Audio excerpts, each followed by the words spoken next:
mayam aigi ming tanu kawe aigi haukraba musi lambida thengnarakiba asingba thokiba awa nuai wari singse ngasidi mihanda tahansage haina aina wari asibu ithoksabane wari se khara semdo semjindi tawjare ithoksaba matamda sokiba wai wata yarabaso mihamna ngakpiyo wari sidai kanabadu khakta losimliyo haina so hajari aigi lamdamse wabagai tagine aibu bopiba babagi mingna nando aigi lekhidraba imagi mingna saubi aigi imado cancer patient ne last stage awduna adama lekhidre mamana pamjarambase doctor oibasne babana pamana oja oibasne aduga aigi pamana mamaga chapmane matamado 2019 ge December thane ingtham thagi matam so orame ai class 9 kai ako school dagi matam do nupa makoi aduga aigi he classmate ne mahakse aduga mahaki mamina Srinivas kawe ako school ge teacher day ge haingna habagi ngasigi numisa half holiday tarame aduga hayenge teachers day numiki sem sarame ako khara amana hayenge jago saba yaudabasing practice tawe hayenge jago sabada Srinivas ka ega khamba thobigi jago su sadoine aduni ibani so jago tutame jago tambada lorba mato aige Srinivas ka wari sum sai Srinivas na ingonda tanu haiduna karo ame aina how Srinivas na tanu aina yam nungsiye aidi nangsa aigi nakta sum lengdana lehaninge nangsa migi oikidra nupa topa koikidra khanba matamda ayamna waye aina is yamna emotional go usila dana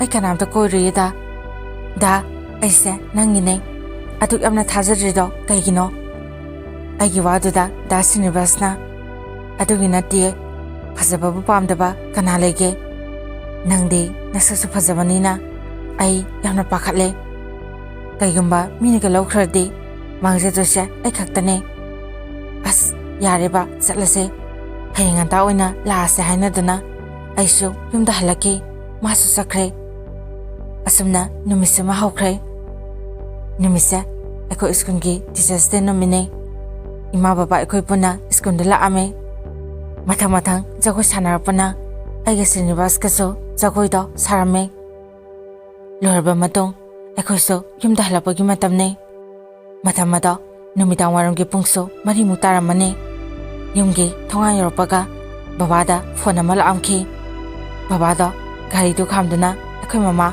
ai takin habagi maongda kharo sathogo wari do sanai babane imada khona changthro thaba amda satluge mi ama phone tawre na harame matude imana babada kaidano numitaram dasida haidun harame babana kuiro haramduna gari do thaudun sakre imaga igiso yumda sange aduga iso dress hongdokle imana khara sarawalo na harapodagi aiso chara khara wale ngahaki matung mamsilakpasu hore ekhogi he yumthanaba kakabinu gi fram do nga khomba jane adugi ngase nga masa ma pirame adudo imana seme aduga aige taroga imaga punna thonge sai sing thongbodo punglo loiba matamda pungsu tari makhai tabagi radio gi pawdo laame aina imada chak sara jaba matamda imana nang baba laga punna sara sen harakhi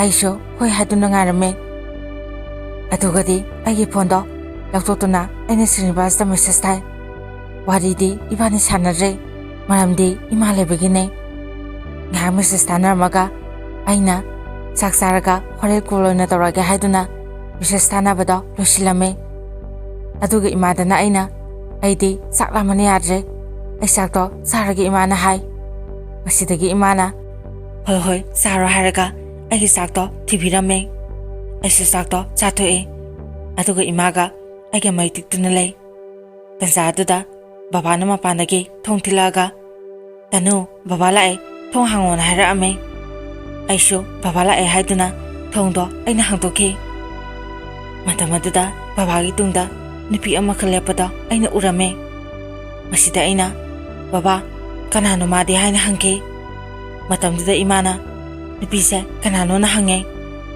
Maduda babana imada hai. Magi maming premi kawe. Mahak teradagine. Mahagine habada kanasu leitre. Hause aina muna kalaba matung. Mabu yungsida lehelega haiduna aina pura abane. Nungsisana leminaw na harame. Mayam sagi matangse haiba nungaitaba wakharasu yawe. Aduna matangse samjilage. Ekoi imana yamna sauna kaino yamna haiki.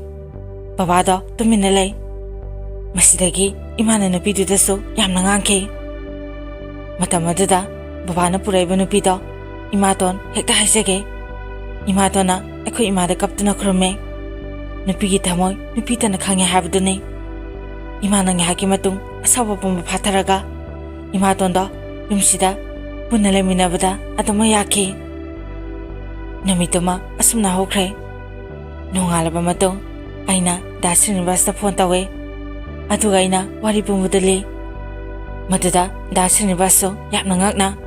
Asengbro tano haina haraki. Aina asengmone. Ado mi yamna lae horen tawraga haraga.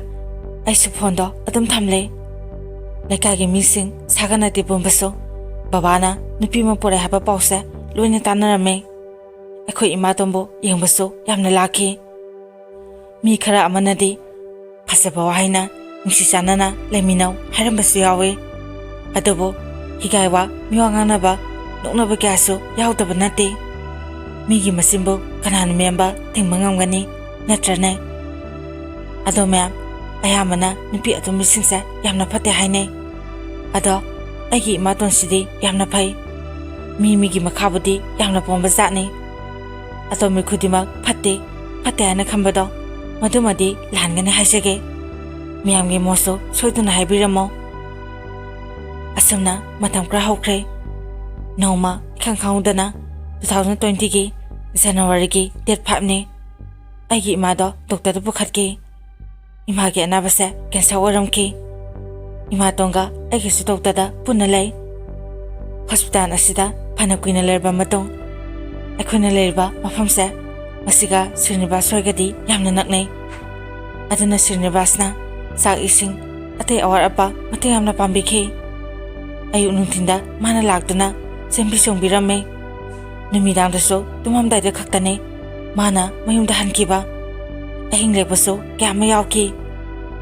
Asigumba mana ikhugidamakta wabibase uba matamda ai da Srinivasbo hena nungsiki. Aina khale mana ikhugi mateng asuk yamna supambiriba. Aibuso mana nungsibeba. Ai mangonda leitana kanada leini haina ai khanki. Asamna noma sum hauki. Imagi fibamdi sum soksilaki. Aigi masa kemosu kape. Adubu doktana imase yumdo oina putharo. Adugo mathai nunganaba seba oina tawrona haraki. Masidagi imabu yumdo putharaki. Babaso yamna kapki. Aisho tumin kape. Imatonsu kapli. Noma numidangi numit ama. Imana saugi rombasage harapatigi. Saugrido irolame. Aina numito imabu sak inbi. Aina sak inbi bada imado yamna kape. Imana kapadu uraga aisu kapki. Imatonso imagi makut babiduna seba tawri. Babana imagi nakan phamduna makuto pairi. Imana babada ai yamna ware haiduna kapame. Babana kaidorogese kaim tawriye. Doktana yamna tuna parani haidudi se kapkona haiduna imabu thamjingbiki. Ainasu ima kapkano. Ima naba soiduna parani haiduna aina themki. Ima donso ise doktana wakhan wana leyo haraga kaigino hataba wakhan ngakta khanjilidubo kaim tawrusi haina ima tonasu thembiki. Imana ima tonda inao haraga imagi khudo tamna thangala ame. Imagi nakta lao habagi moongda makutuso tamna khali. Imatonso imagi manakta sangsile. Imana inao ise ngasidi wakhara hage. Ngasigi taibangpang asida lok amada kai anikun bahabase kaidonungda yaroi. Isena nangi wari pumba taraba matung isagi amadi yumsigi khalaga isena nangbo yumasida harawna leminarpane ise kuina hingane haba thajadre ina nangna egi isa tanusa nasamani khanna nusina nakombiro ko tati thawoina tawbirakano mama leitaba masane habagi arpado nangna mensimbiyo ko na harame imagi wado taba matamda akhoi puna kapki namitogi numidangne ima akhoi thadokna sakre ayamna kapki inthana kaka singso lona sangna re baba na imagi mapamon daso phone tawduna pause hai aina das university kapaga tame masulaki asamna imagi mathamangamso pangtokre imagi polobado masu yawe asamna matam cross hawkraba matong taibang pasida ima habdagi henba kanasu leitiko imana punamakne imana popirambagi aikoina ngasi taibangi awa nungai saruk yabase pangjabane mayam imabu luna tawbiyo imabu nungai na thambiyo imagi mitagi pi ama phau tahanbigano haina aina mayam famda haijare aigi famdadi handaki mapoksimagi oina amu hana imagi aseng basaktamdi uba phangnaroi imagi photo sinatana mathang mapo habadumana aseng magi leramabadi ima nangina za oina puksagi ko asomna ai kyara khange nungtigi imabu nungsingduna ayamna kapke adubo agi awabada dasirni basamadi imatona thembiki sei khrage matungne ai class 10 loiduna 11 sukare agi dasirni baskaso sei awum hena nungsinarke asomna tube exam loikre akhoi khungi lai harbaso horome numita khungi laro numine aina dasirni basta phone tawsile adugadi mogi mapawana pare aidi khangdabanina da horense lairone lao ai lai pudoinin hai maduda dasin baski babado aduna ahamaha tawraga nihakti tumina lay aina mo tadrome waga amata ngangdrido laknungdriro yare yare ai thamage haraga ai phone do thamgena tawe adugadi dasin baski babana ibema ai mapane hek harapaduda aisha ipa pakana ha baba na haba baba mabu leitabra leye thabak ta hobane aisho o baba adudi thamage haiduna I phone do thamke ngaki matung dasin basta angonda phone tora ame mana hello tanu kaino dasin basna kai kakumna dudi aina phone do kaida thanamge ba phone do paraga chatlu yadro baba do phone pare aidi danina wari saruraga as ikajabna lore aigi wada taba matamda dasin basna tawniye namaido yamna thaeba aina adada horen ekhugi lairine nang lao aisha ngasi lai pudoine aigi wada dasin basna lake ado ngasi nangwanda ai kainom haido leiko nang yadabyaro ko aina kaino haro horen oina harage ado yadabyaro ko as yaruba hosi haro o adobora horen nang lai poboloraga aina nangse chela dobani ko yada yaro as taninde ko ai thabaka tawkhidoine aikogi imungi phibam nangna khangi banatro aigi wada taba matamda dasini basta tumilalai adudege aina da ai nangwanda wa mahagedabne ikabu kawe kai wano aduburo ai Bangalore nursing tambagi chatlani handak hasida dasin basna o chalo yamna phai ai phone thamage ko as kaino phone ga thamba yaro ko kaigino adu thuna sawidubo aina thabak tordi ibani hengwai nungana leidoi natro ado aina kai hakrage nangna tawningbado adam taw aina selase habadi dasinade yadine masi haraga masaraki aina da sarnu base nangna sense habado ayarage agi wadada manangakna ha asingbairo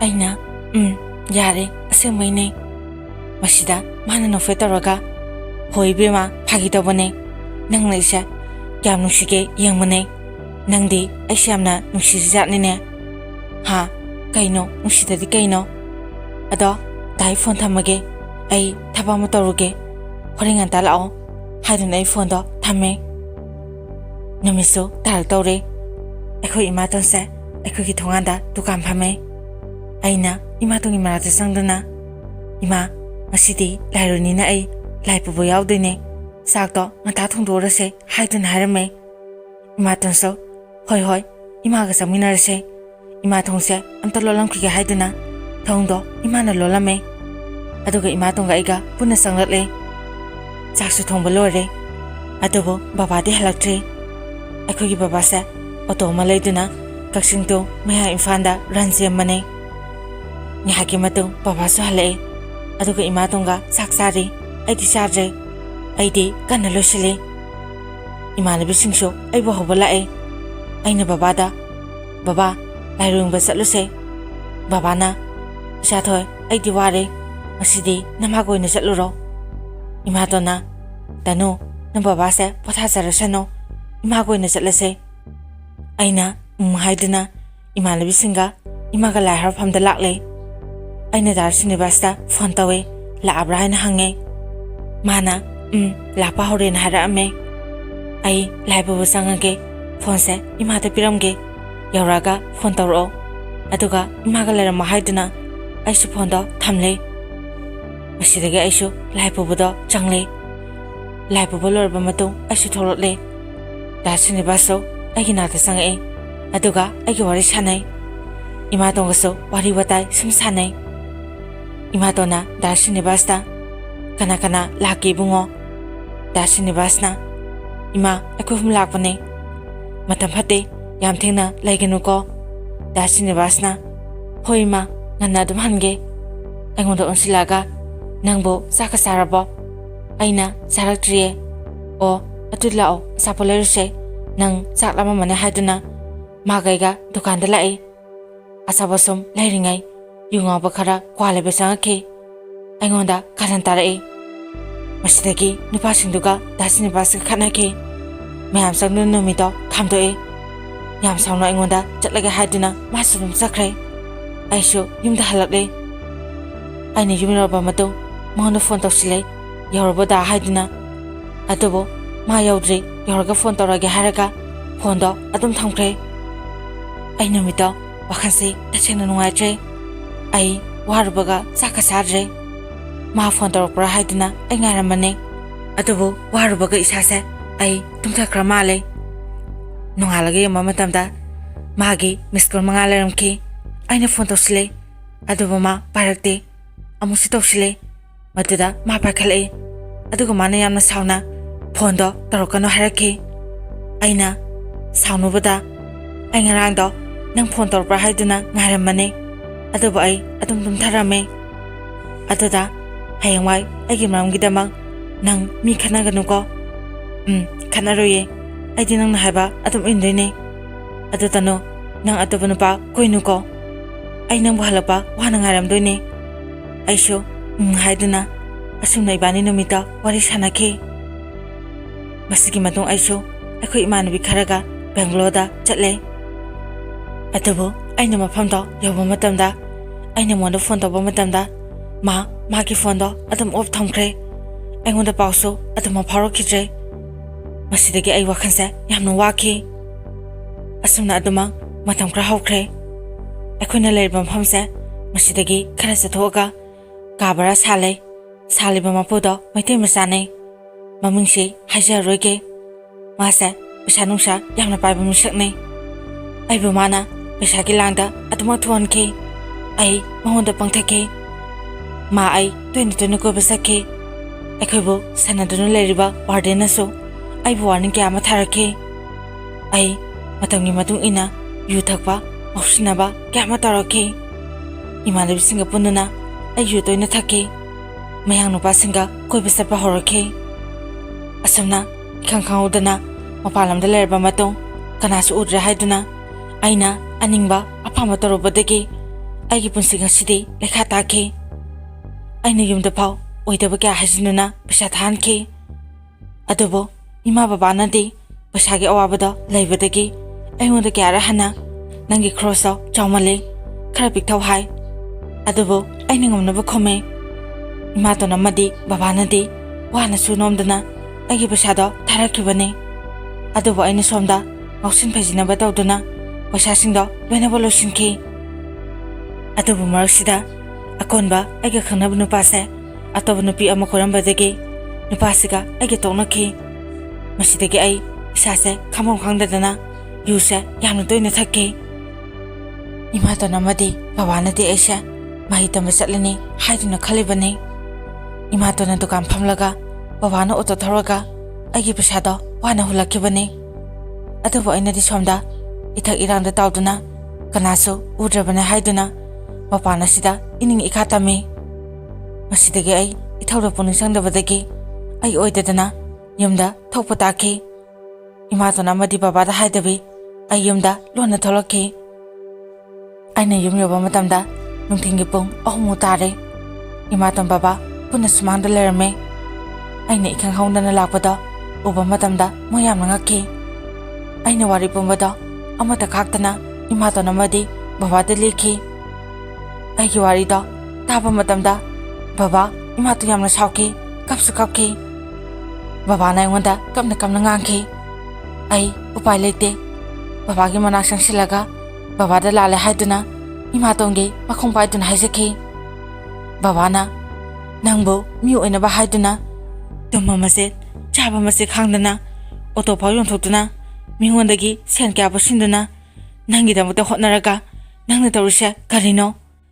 ꯃꯁꯤ ꯍꯥꯏꯔꯒ ꯏꯄꯥꯁꯤꯡꯅꯦ ꯍꯥꯏꯅ ꯕꯕꯥꯗꯣ ꯌꯥꯝꯅ ꯃꯊ꯭ꯋꯥꯏ ꯅꯨꯡꯉꯥꯏꯇꯅ ꯀꯞꯂꯤ꯫ ꯏꯃꯥꯇꯣꯟꯅ ꯕꯕꯥꯕꯨ ꯊꯦꯝꯃꯤ꯫ ꯅꯨꯃꯤꯗꯥꯡꯒꯤ ꯃꯇꯝꯅꯤ꯫ ꯍꯣꯁꯇꯦꯜꯗꯒꯤ ꯏꯃꯥꯟꯅꯕꯤꯁꯤꯡ ꯑꯩꯉꯣꯟꯗ phone ꯇꯧꯔꯛꯈꯤ꯫ ꯃꯈꯣꯏꯅ ꯐꯣꯟ ꯇꯧꯔꯛꯏꯕꯗꯣ ꯃꯗꯨꯁꯨ ꯑꯇꯩꯒꯤ ꯅꯠꯇꯦ꯫ ꯑꯩꯅ ꯆꯠꯂꯝꯗꯥꯏꯗ ꯑꯩꯅ ꯆꯠꯀꯅꯤ ꯍꯥꯏꯕꯗꯣ ꯀꯅꯥꯝꯇꯁꯨ ꯑꯩꯅ ꯍꯥꯏꯗꯣꯛꯂꯝꯗꯦ꯫ ꯑꯩꯅ ꯏꯃꯥꯟꯅꯕꯤꯗꯣ ꯃꯗꯨꯗ ꯍꯥꯏꯈꯤ, ꯑꯩ ꯌꯨꯝꯗ ꯂꯩꯔꯦ, ꯅꯣꯏꯅ ꯁꯥꯔ ꯍꯣꯏ ꯃꯤꯁ ꯍꯣꯏꯗ ꯈꯔ ꯐꯖꯅ ꯍꯥꯏꯕꯤꯌꯣ, ꯑꯩ ꯑꯃꯨꯛ ꯍꯟꯅ ꯆꯪꯉꯛꯑꯔꯣꯏ꯫ ꯑꯩ ꯇꯣꯛꯑꯒꯦ ꯍꯥꯏꯗꯨꯅ ꯑꯩ ꯐꯣꯟꯗꯣ ꯀꯛꯊꯠꯂꯦ꯫ ꯃꯌꯥꯝ ꯑꯩꯅ ꯃꯐꯝꯗꯨꯗ ꯀꯨꯏꯅ ꯂꯩꯔꯝꯕ ꯊꯣꯛꯑꯕꯗꯤ ꯑꯩ ꯏꯁꯥꯁꯦ ꯍꯦꯟꯅ ꯃꯥꯡꯒꯅꯤ ꯍꯥꯏꯕ ꯑꯩ ꯍꯧꯖꯤꯛꯇꯗ ꯈꯜꯂꯛꯈꯤ꯫ ꯃꯁꯤꯗꯒꯤ ꯑꯩ ꯏꯃꯥꯇꯣꯟꯒ ꯇꯧꯗꯨꯅ ꯐꯤ ꯁꯥꯗꯨꯅ ꯂꯩ꯫ ꯅꯣꯡꯃ ꯏꯃꯥꯇꯣꯟꯒ ꯑꯩꯒꯤꯁꯦ ꯕꯖꯥꯔꯗ ꯐꯤ ꯁꯥꯕꯒꯤ ꯂꯪ ꯂꯩꯕ ꯂꯥꯛꯑꯝꯃꯦ꯫ ꯑꯗꯨꯒꯗꯤ ꯏꯈꯪ ꯈꯪꯍꯧꯗꯅ ꯗꯥ ꯁ꯭ꯔꯤꯅꯤꯕꯥꯁꯇꯣ ꯕꯖꯥꯔꯗ ꯄꯣꯠ ꯂꯩꯗꯨꯅ ꯂꯩꯔꯝꯃꯦ꯫ ꯑꯩ ꯃꯥꯕꯨ ꯀꯧꯒꯦ ꯍꯥꯏꯅ ꯈꯜꯂꯤ, ꯑꯗꯨꯕꯨ ꯑꯩ ꯀꯧꯕ ꯉꯝꯗ꯭ꯔꯦ꯫ ꯃꯁꯤꯗꯒꯤ ꯑꯩ ꯅꯨꯡꯉꯥꯏꯇꯅ ꯌꯨꯝꯗ ꯑꯗꯨꯝ ꯍꯜꯂꯛꯏ꯫ ꯋꯥꯈꯜꯁꯦ ꯌꯥꯝꯅ ꯈꯜꯂꯤ꯫ ꯑꯩꯅ ꯐꯃꯨꯡꯗ ꯁꯨꯝ ꯍꯤꯞꯇꯨꯅ ꯐꯣꯟꯗꯣ ꯃꯦꯠꯂꯤ꯫ ꯑꯩ FBꯗ ꯐ꯭ꯔꯦꯟ ꯔꯤꯀ꯭ꯋꯦꯁ ꯂꯥꯛꯄꯗꯣ ꯑꯩ ꯁꯨꯝ ꯌꯦꯡꯉꯦ꯫ ꯑꯗꯨꯒꯗꯤ ꯃꯇꯝ ꯑꯗꯨꯗ ꯗꯥ ꯁ꯭ꯔꯤꯅꯤꯕꯥꯁꯅ ꯑꯩꯉꯣꯟꯗ ꯐ꯭ꯔꯦꯟ ꯔꯤꯀ꯭ꯋꯦꯁ ꯊꯥꯔꯛꯈꯤ꯫ ꯃꯗꯨ ꯎꯕꯗ ꯑꯩ ꯄꯨꯡꯉꯛ ꯉꯛꯈꯤ꯫ ꯑꯩ ꯌꯥꯝꯅꯁꯨ ꯍꯔꯥꯎꯈꯤ꯫ ꯑꯩꯅ ꯊꯨꯅ ꯑꯦꯛꯁꯦꯞ ꯇꯧꯏ, ꯑꯗꯨꯒ ꯃꯦꯁꯦꯖꯁꯨ ꯊꯥꯈꯤ꯫ ꯃꯍꯥꯛꯁꯨ ꯍꯜꯂꯛꯏ꯫ ꯑꯩꯒꯤ ꯐꯣꯟ ꯅꯝꯕꯔꯗꯣ ꯄꯤꯔꯛꯑꯣꯅ ꯍꯥꯏ꯫ ꯑꯩꯅ ꯃꯉꯣꯟꯗ ꯑꯩꯒꯤ ꯅꯝꯕꯔ ꯀꯛꯈ꯭ꯔꯕ ꯍꯥꯏꯁꯦ? ꯃꯗꯨꯗ ꯃꯥꯅ ꯃꯥꯒꯤ ꯋꯥꯔꯤ ꯄꯨꯝꯕ ꯑꯩꯉꯣꯟꯗ ꯂꯤꯔꯛꯈꯤ꯫ ꯇꯅꯨ, ꯑꯩ ꯒꯥꯔꯤ ꯑꯦꯛꯁꯤꯗꯦꯟ ꯇꯧꯔꯨꯔꯦ, ꯑꯗꯨꯗ ꯈꯣꯡꯁꯨ ꯇꯦꯛꯂꯨꯔꯦ, ꯑꯩꯒꯤ ꯐꯣꯟꯗꯣ ꯇꯥꯍꯧꯔꯦ, ꯑꯩ ꯐꯅ ꯀꯨꯏꯅ ꯍꯣꯁꯄꯤꯇꯥꯜꯗ ꯂꯩ꯫ ꯑꯩ ꯃꯥꯒꯤ ꯋꯥꯔꯤꯁꯦ ꯇꯥꯔꯨꯕ ꯃꯇꯝꯗ ꯑꯩꯅ ꯈꯜꯂꯨꯕ ꯆꯤꯡꯅꯔꯝꯕ ꯄꯨꯝꯕ ꯑꯔꯥꯟꯕ ꯑꯣꯏꯔꯝꯈꯤ꯫ ꯑꯩꯅ ꯃꯇꯝ ꯑꯗꯨꯗ ꯈꯟꯈꯤ ꯃꯥꯁꯦ ꯑꯇꯣꯞꯄ ꯅꯨꯄꯤ ꯑꯃ ꯀꯣꯏꯈ꯭ꯔꯦ ꯍꯥꯏꯅ, ꯃꯗꯨꯒꯤ ꯑꯩꯉꯣꯟꯗꯒꯤ ꯃꯥꯅ ꯂꯥꯞꯊꯣꯛꯈꯤꯕꯅꯤ ꯍꯥꯏꯅ ꯈꯟꯈꯤ꯫ ꯑꯗꯨꯒꯗꯤ ꯑꯩꯅ ꯈꯟꯕ ꯄꯨꯝꯕ ꯇꯥꯏꯌꯣꯟꯅꯔꯝꯈꯤ꯫ ꯑꯩ ꯃꯇꯝꯗꯣ ꯌꯥꯝꯅ ꯅꯤꯡꯉꯝꯈꯤꯗꯦ꯫ ꯑꯩ ꯇꯨꯃꯤꯟꯅ ꯂꯩ꯫ ꯃꯥꯅ ꯑꯩꯉꯣꯟꯗ ꯍꯟꯖꯤꯟ ꯍꯟꯖꯤꯟ ꯇꯥꯕ꯭ꯔꯥ ꯍꯥꯏꯅ ꯀꯧꯔꯛꯏ꯫ ꯑꯩ ꯇꯥꯁꯤꯟꯅꯗꯕ ꯁꯥꯔꯒ ꯑꯩ ꯐꯣꯟꯗꯣ ꯑꯗꯨꯝ ꯀꯛꯊꯠꯂꯦ, ꯑꯗꯨꯒ ꯐꯣꯟꯁꯨ ꯑꯣꯐ ꯊꯝꯖꯤꯟꯈꯤ꯫ ꯑꯩ ꯃꯉꯣꯟꯗ ꯌꯥꯝꯅ ꯂꯥꯟꯈ꯭ꯔꯦ꯫ ꯃꯥꯅ ꯁꯨꯃꯥꯏꯅ ꯅꯨꯄꯤꯅ ꯉꯥꯎꯁꯤꯟꯅꯕ ꯅꯤꯁꯥ ꯄꯨꯁꯥ ꯆꯥꯕꯁꯦ ꯁꯦꯡꯅ ꯄꯥꯝꯗꯦ꯫ ꯑꯩꯉꯣꯟꯗ ꯃꯥꯒ ꯑꯩꯒ ꯄꯥꯎ ꯐꯥꯎꯅꯔꯤꯉꯩ ꯃꯇꯝꯗ ꯑꯩꯒꯤ ꯑꯄꯣꯛꯄꯤ ꯂꯩꯈꯤꯗ꯭ꯔꯕ ꯏꯃꯥꯕꯨ ꯄꯜꯂꯒ ꯑꯩꯅ ꯕꯦꯡꯒ꯭ꯂꯣꯔ ꯆꯪꯂꯝꯗꯥꯏꯗ ꯃꯥꯅ ꯋꯥꯁꯛꯍꯟꯈꯤ, ꯑꯥꯗ ꯂꯩꯔꯒ ꯅꯪ ꯉꯥꯎꯁꯤꯟꯅꯔꯣ ꯍꯥꯏꯌꯣ ꯍꯥꯏꯗꯨꯅ꯫ ꯑꯗꯨꯕꯨ ꯑꯩꯅ ꯋꯥꯁꯛꯇꯣ ꯊꯨꯒꯥꯏꯗꯨꯅ ꯑꯩꯅ ꯑꯅꯤꯡꯕ ꯑꯄꯥꯝꯕ ꯄꯨꯝꯅꯃꯛ ꯇꯧꯈꯤ꯫ ꯃꯁꯤꯅ ꯑꯩꯅ ꯃꯉꯣꯟꯗ ꯃꯤꯅꯝꯗꯨꯅ ꯑꯃꯨꯛ ꯍꯟꯅ ꯈꯪꯅꯕꯗꯣ ꯑꯩꯅ ꯄꯥꯝꯗꯕꯗꯒꯤ ꯑꯩ ꯐꯣꯟꯗꯣ ꯀꯛꯊꯠꯂꯒ ꯑꯣꯐ ꯑꯗꯨꯝ ꯊꯝꯈꯤ꯫ ꯑꯩꯅ ꯑꯔꯣꯏꯕꯗ ꯍꯥꯏꯖꯅꯤꯡꯕꯁꯤ ꯉꯁꯤ ꯃꯃꯥ ꯃꯄꯥ ꯑꯣꯏꯕꯁꯤꯡꯅ ꯏꯆꯥꯕꯨ ꯃꯄꯥꯟ ꯂꯝꯗ ꯂꯥꯏꯔꯤꯛ ꯇꯝꯕ ꯊꯥꯔꯤꯕꯅꯤ ꯍꯥꯏꯗꯨꯅ ꯍꯟꯅ ꯌꯦꯡꯗꯅ ꯊꯝꯕ ꯀꯌꯥ ꯑꯃ ꯌꯥꯎꯔꯤ꯫ ꯍꯣꯏ, ꯑꯐꯕ ꯈꯔ ꯑꯃꯗꯤ ꯄꯨꯡꯐ ꯐꯩ, ꯑꯗꯨꯕꯨ ꯃꯁꯥꯒꯤ ꯂꯝꯆꯠ ꯋꯥꯔꯛꯄ ꯉꯝꯗꯕ, ꯏꯁꯥꯒꯤ ꯋꯥꯈꯜ ꯈꯟꯊꯕ ꯉꯝꯖꯗꯕ, ꯁꯪꯒ ꯑꯃꯗꯤ ꯋꯥꯈꯜ ꯐꯥꯖꯤꯟꯕ ꯉꯝꯗꯅ ꯇꯧꯅꯤꯡꯕꯗ ꯇꯧꯕꯗꯒꯤ ꯃꯤꯑꯣꯏ ꯀꯌꯥ ꯑꯃꯒꯤ ꯄꯨꯟꯁꯤꯗꯤ ꯃꯥꯡꯂꯦ ꯍꯥꯏꯕꯁꯤꯅꯤ꯫ ꯃꯁꯥꯅ ꯃꯁꯥꯒꯤ ꯏꯖꯠꯄꯨ ꯀꯤꯕꯗꯒꯤ ꯍꯥꯏꯗꯣꯛꯇꯕꯁꯨ ꯀꯌꯥ ꯑꯃꯁꯨ ꯌꯥꯎꯔꯝꯒꯅꯤ ꯈꯜꯂꯤ꯫ ꯑꯗꯨꯅ ꯋꯥꯔꯤ ꯑꯁꯤꯕꯨ ꯇꯥꯕꯤꯔꯒ ꯃꯃꯥ ꯃꯄꯥ ꯑꯣꯏꯕꯁꯤꯡꯅ ꯏꯆꯥꯁꯤꯡꯕꯨ ꯐꯖꯅ ꯐꯖꯕ ꯋꯥꯍꯩꯅ ꯑꯐꯕꯅ ꯀꯔꯤꯅꯣ ꯐꯠꯇꯕꯅ ꯀꯔꯤꯅꯣ ꯍꯥꯏꯗꯨꯅ ꯋꯥꯔꯤ ꯁꯥꯕꯤꯌꯨ, ꯇꯥꯛꯄꯤꯌꯨ, ꯁꯦꯟꯅꯕꯤꯌꯨ꯫ ꯑꯗꯨꯒ ꯃꯆꯥ ꯑꯣꯏꯕꯁꯤꯡꯅꯁꯨ ꯏꯃꯥ ꯏꯄꯥꯒꯤ ꯑꯄꯥꯝꯕꯒꯤ ꯃꯥꯌꯣꯛꯇ ꯂꯦꯞꯀꯦ ꯍꯥꯏꯅ ꯈꯟꯕꯤꯒꯅꯨ, ꯏꯃꯥꯒꯤ ꯃꯤꯠꯇꯒꯤ ꯄꯤ ꯃꯔꯤꯛ ꯑꯃꯐꯥꯎ ꯇꯥꯍꯟꯕꯤꯒꯅꯨ ꯍꯥꯏꯖꯔꯤ꯫ ꯃꯇꯥꯡ ꯑꯁꯤꯗ ꯋꯥꯔꯤ ꯑꯁꯤ ꯃꯌꯥꯝꯗ ꯇꯥꯍꯟꯖꯕ ꯂꯣꯏꯖꯔꯦ꯫ ꯃꯌꯥꯝꯅ ꯆꯦꯅꯦꯜ ꯑꯁꯤꯕꯨ ꯅꯨꯡꯁꯤꯕꯤꯗꯨꯅ ꯂꯥꯏꯛ, ꯁꯦꯌꯔ ꯑꯃꯗꯤ ꯁꯕꯁꯀ꯭ꯔꯥꯏꯕ ꯇꯧꯕꯤꯌꯨ꯫ ꯑꯔꯣꯏꯕꯗ ꯃꯌꯥꯝ ꯄꯨꯝꯅꯃꯛꯄꯨ ꯏꯀꯣꯛꯅꯅ ꯈꯨꯔꯨꯝꯖꯔꯤ꯫